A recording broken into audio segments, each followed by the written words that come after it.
Well, my conviction is that world history is entering a new era. Around the globe, many professors and consultants, experts and academics tend to point out the fact that globalization has dramatically changed the landscape of the world economy. For the time being, globalization has led to very strong mobility of goods, services and capital. Moreover, world economy, global economy, starts to operate as a single structure, as a single system. And it is beyond dispute that the process of globalization is absolute, meaning all nations and all countries are affected.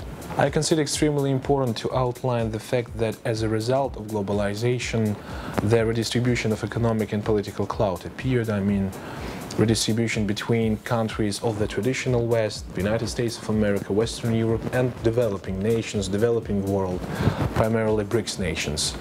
And of course, it is very important to outline the fact that the United States of America weakened politically because of the overestimation of its abilities, and Western Europe was also intoxicated with victory in the Cold War, losing several strategic benchmarks. Consequently, what we are facing right now is a kind of a redistribution of world GDP. So, developing world starts to operate in the planetary dimension. And this is why I consider extremely important to outline the necessity to increase the role of the developing nations in global institutions, in global decision-making. I mean such global institutions like the United Nations, IMF, World Bank, WTO. Russia is a full member right now, as you know. I believe that right now we need more secure, more reliable global financial system based on many strong national financial systems, based on many strong national currencies. It is very interesting to understand how Russia will adapt to the changing global economic and political circumstances. In fact, in the past decade, Russia had dramatically increased its political clout, being the symbol of structural changes which were unfavorable for the countries of the traditional West. In this new emerging world, Russia not only retaliated but started the process of modernization, which is the main issue for Russia nowadays. The sub-issue is still profound corruption. Of course, Russian government, Russian society should tackle with such a horrible challenge we are facing right now.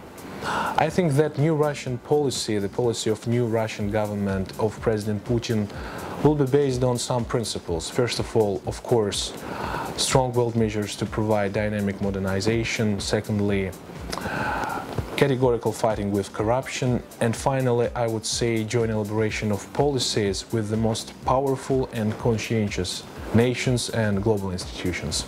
I believe that in recent history, for the first time, Russia is making a real practical attempt to drop declarations and instead acting pragmatically by formulating both the basics of a long-term policy and a plan of priorities.